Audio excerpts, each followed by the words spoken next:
All right, everybody, what is going on? Good morning. Hope you guys are doing well. We are coming to you guys just a little bit early today because in a few hours I will be live here on YouTube and X and I believe Facebook.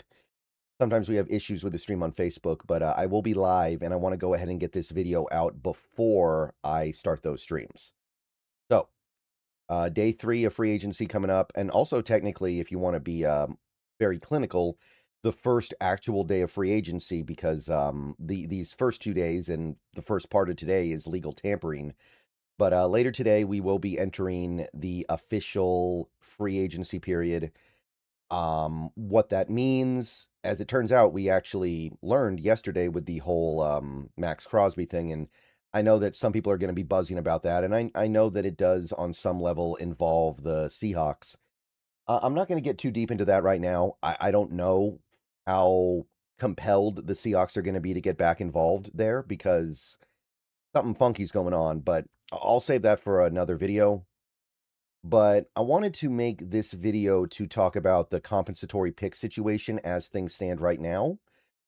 So I've got the over the cap page pulled up here, and I want to go over this, and I want to do my best to understand exactly what we're looking at here and give you guys an honest assessment of where this is likely to end up.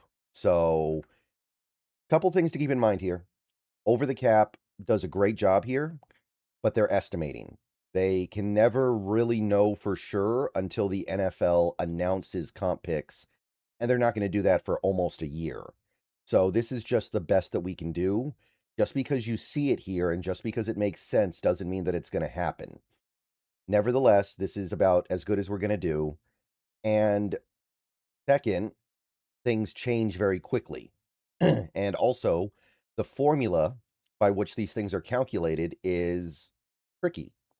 So I may make a mistake here, and it's very possible that nobody will even notice that I made a mistake because this is tough. This is one of those things where you kind of have to be generally right on, and you have to live with that. So, one thing that I've been talking about this offseason, and one thing that I think the Seahawks are keeping in mind here, is that if they lose free agents that are good, and then they don't go out and sign other teams' expensive free agents, they have the opportunity to get themselves some very decent extra picks in the 2027 draft. And I want to remind people the 2027 draft is probably going to be very good, mostly because this upcoming draft is not good. So that has to be a compelling thing for a team that, let's be real here, likes to draft. So where do things sit as of right now, and how can things shift? So let's just start with the minimum. The minimum, let's just go down to the Seahawks here on this chart and talk about what they are sitting on in terms of compensatory picks. So they have 3 officially right now. Boye Mafe, a 4th round pick with that 20 million a year. Ken Walker, 5th round pick, 14 and a quarter, or and a third, excuse me. And then Kobe Bryant with a 5th, 13 and a third. Now, Tariq Woolen currently not listed as getting the team a pick, but that's because they're not sure what the value of his contract is yet. I know that it said 15 million, but they need to see exactly how the contract breaks out first because it's actually up to 15 million. And we need to see how much of it is incentives and what those incentives are. And from that, they calculate what the real APY is, and then they can assign a pick value to it. So based on the value of these compensatory picks, you're probably looking at best a 5th and at least a 6th. So right now, that is the haul. Now, good news. The good news. And let's just focus on what we know for sure right now. So if you look over in this left column here, you'll see that they have the projected compensatory picks in a list here. And one thing that's nice. So first, let's talk about the picks getting worse. Can the picks get worse? It's somewhat unlikely because as you can see, everything is relative, right? the first couple picks get the first couple guys listed get third round picks. The next group gets fourth round picks. Everything's relative, right? And if there were a bunch of big free agent contracts coming down the pipe still, like if there was a bunch of monster deals about to be handed out, then you might see some of these guys get pushed down because the new big deals get slotted in above.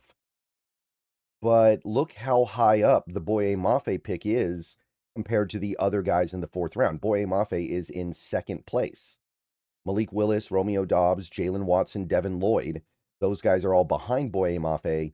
So even if you do see some contracts get handed out in the coming days, like to say somebody like Trey Hendrickson, that's going to push the Boye Mafe pick down, but it's not going to push it out of the fourth round territory into the fifth round territory. And that also goes for Walker and Kobe. Walker and Kobe, they're listed here in the fifth round, but as you can see, yeah, there are a couple of fifth rounders ahead of them, but there are also several behind them. Draymond Jones, Travis Etienne, Isaiah Likely, Caden Ellis, Isaac Suamalo. So even if we do see some bigger contracts get slotted ahead of Walker and Bryant, yes, it'll push those guys down, but it won't be pushing them into the sixth. Now, the Walker one, yeah, we don't know. For all we know, the Walker one is going to slot in the fifth round barely and then get pushed down by bigger deals coming down the line later. But the ones that we know about for sure, which is what we really should be concerning ourselves with, they look like they are at least solidly going to be fourth and fifth round picks. Now, the question that some people might be asking is, what would it take for these picks to go up? That's a little bit complicated, right? Because look at the guys that are ahead of us on this list. You've got Tyler Linderbaum, right? And look at how many free agents the Ravens are losing compared to the free agents they're getting. They've lost so many guys, they have a buffer. They can sign a couple of guys and not necessarily put their comp picks in jeopardy. So that pick is not going to go anywhere. Jalen Phillips with the Eagles. Let's take a look at what they've got. See how many players they've lost. They haven't signed anybody yet. So they theoretically have a little bit of a buffer there. And Denver, where is Denver here? They've lost two guys and haven't signed anybody on the chart here. So if they get active, the John Franklin Myers pick could get pushed off this chart theoretically, but they don't seem that interested in getting active. So I don't know if that's going to happen. Now, Odafe Owe, that pick for the Chargers, the third rounder, you can see that they've already canceled out a couple of the picks they would have gotten, like Zion Johnson, Benjamin St-Juste. So the Chargers sign another significant player, which is possible, then they could lose the Owe pick, and that would push our picks up the board, but it wouldn't be enough to actually change the round. It would push the pick up by like one pick, I believe. So that's a little bit trickier. It is possible you're going to need the Chargers and the Broncos to get active here and decide they don't care about their comp picks. And it seems like that's not going to happen. Maybe the Chargers because they're running out of time to win with their core. But the Broncos seem very content to just chill out, not really do much, and take the comp pick and try to run it back. Which, by the way, I don't get it all, but, none of my concern. Now, here's the thing. The Seahawks, everything I just said about these other teams also applies to the Seahawks, right? Yes, they're going to get a comp pick for Woolen, by the way, and that's one thing that I saw some people confused on. They looked at this and they said, "Oh, we're not going to get a comp pick for Woolen." I don't know what the reason would be why we don't. If we let Woolen go and he signs a significant deal with another team, even if it's a one-year deal, we should be getting a pick. So I'm not worried about that. However, if we sign a player from another team that is a regular free agent, then we will lose a pick. And the pick we lose depends on how much money we give to the guy. Now, the good news is that at this point, anybody we sign is probably going to be cheap. Rashad White's not going to be big money. Brian Robinson Jr. is not going to be big money. And Von Miller, I don't think at this point is going to be huge money anyway. Maybe it'll be significant, but it won't be huge. Cam Jordan, same thing. So that's a consideration, but you're still theoretically going to lose a pick. Now, here's the thing. You can only have 4 compensatory picks per draft. So even if you're in a scenario where technically the formula should give you, say, 7 picks, you're not going to get 7 picks. You're going to get 4. And the worst of the 3 and the worst of the 3 worst you would have gotten get just ignored. So once we get to our 4th, and hopefully, by the way, Josh Jones, who is our one valuable remaining free agent, gets signed for a significant amount of money if we don't bring him back, even if it's just like a $6 million a year deal, then you can get, even if it's just like a 7th round pick, and that seems reasonable to me. Like, look at these deals that got Arizona or lost Arizona a 6th or a 7th. They're around that $6 million a year range. But if you do that, then you can cancel out a player that you're signing. So let's say Josh Jones signs somewhere for $6 million a year, but then you sign a running back like Rachaad White for $4 million a year. Yeah, you're canceling out the Josh Jones pick, but you weren't going to get that pick anyway because it's capped at 4. Now, if you sign a bunch of different players, that's different. Every player you sign could cost you a pick. But there are a couple ways around this. Number one, any player that was released from their former team, if a player got cut, then they don't count in the comp game. So guys like Bradley Chubb don't count. I think guys like if Marlon Humphrey gets released, he won't count. If Alvin Kamara gets released, he won't count. There are going to be guys like that the team is at least looking at. Second, any player signed after June 1st does not affect comp picks. So you can wait, find the guy later, and you're good. And that is absolutely a consideration when you're talking about guys like Jadeveon Clowney, Von Miller, Cam Jordan. Those guys are in no hurry because they're old.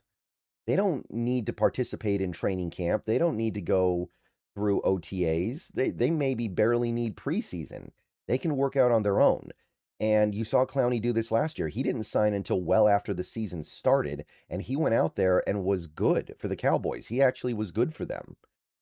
So you can wait until August, sign a couple of guys that you know are going to help you, like a Clowney, like a Von Miller, like a Cam Jordan, maybe even a running back or two, and you preserve your picks. So that is what we're looking at right now. If we decide to not bring back Josh Jones, and I would like to bring him back, but I understand it might be too much money because he's a quality player, but we need him as a backup, then I'm hoping he gets a non-trivial deal. Like I said, what if it's something around $6 million a year? And that will cancel out one signing as long as the signing isn't that big. Like you can sign Rachaad White, and that'll probably cancel each other out more or less because I think White will be less than $6 million a year. It's probably like 1 year, $4 million at most. Maybe 5, but at this point I don't see it. And then you can kind of try to subsist on guys that aren't going to cost you comp picks. Again, if Marlon Humphrey's released, that may be a candidate. I think there are going to be a couple of backup safeties you could get that were released from their current teams. There are plenty of guys out there. I'm not going to get into the specifics right now. The point is, you can find those guys, and then for a couple other guys, you wait until after June 1st. So that's how to play this in my mind. That's what I'm thinking about right now. Let's get some of these picks. And it is a bummer that we're not going to get any thirds in all likelihood. It's very unlikely Boye Mafe bumps up to a third.